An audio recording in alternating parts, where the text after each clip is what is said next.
Bonjour à tous, aujourd'hui on se retrouve pour une petite leçon collège. On va dire que ça s'inscrit plutôt début collège, 6e, 5e, pour voir la différence qu'il peut y avoir entre un circuit réalisé en série et enfin en opposition à un circuit réalisé cette fois-ci en dérivation. On pourra aussi appeler en parallèle, mais disons qu'on le voit plus facilement maintenant en dérivation.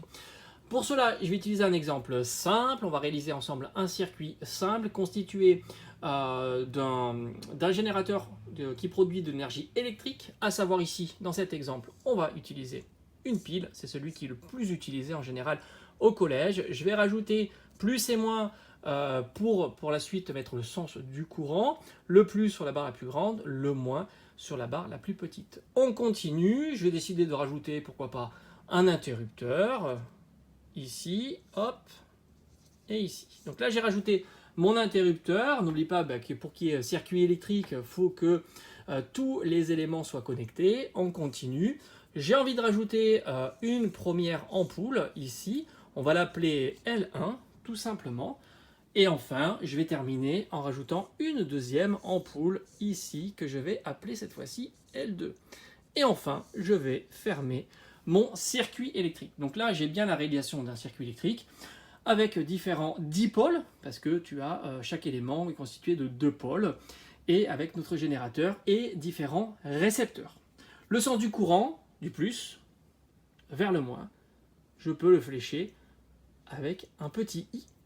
Ici, je peux rajouter ici, alors je peux mettre quelques flèches qui me donnent tout simplement le sens du courant. Alors là, j'ai un montage qui est un montage en série. Tu constates que tous les éléments qui constituent le série sont mis bout à bout, sont connectés les uns après les autres, et tu as donc une boucle qui est constituée de tous ces éléments, donc tous les éléments sont parcourus, et tu as le courant. Donc quand tu définis une boucle, c'est tout simplement le chemin que peut parcourir le courant ici. Alors évidemment, si on avait l'interrupteur ouvert, la boucle serait ouverte.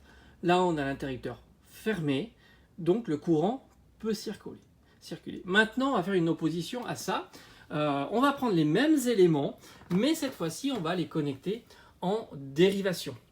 Voilà. Alors c'est vrai que j'aurais pu ne pas mettre l'interrupteur et mettre un fil, ça aurait été peut-être plus simple, mais j'avais envie de mettre un petit peu plus de complexité dans cette leçon. Alors on rajoute toujours l'interrupteur, et là, cette fois-ci, on met la dérivation. Donc la dérivation, elle va arriver ici. On appelle ça un nœud. Ici, on a un nœud.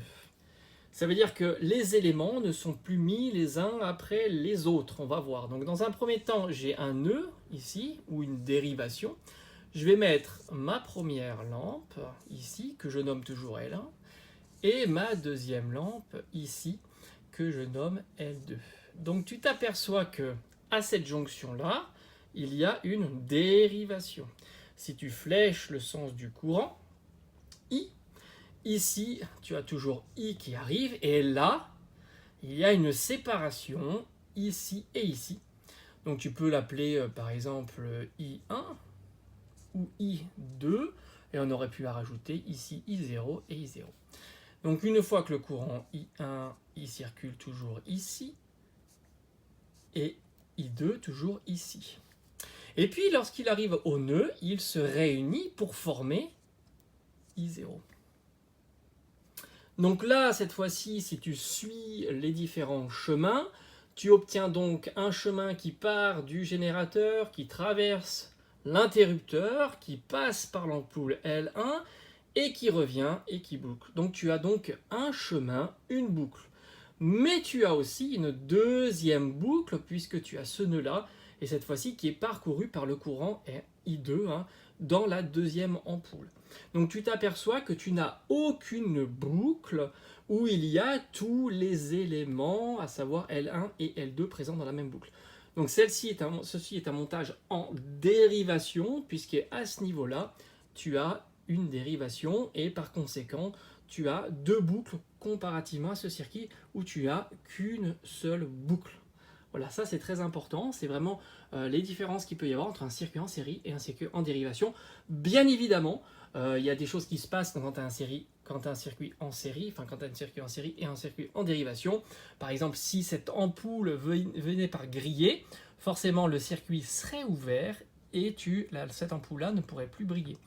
Par exemple, ici, si cette ampoule venait à griller, celle-ci continuera de fonctionner. On pourra voir après, est-ce qu'elle fonctionnera de la même manière ou pas. Évidemment, ça ne sera pas de la même manière parce qu'il y aura un impact sur le fait qu'il y a cette ampoule en moins, ce récepteur en moins. Voilà, donc on se dit à bientôt pour de prochaines leçons.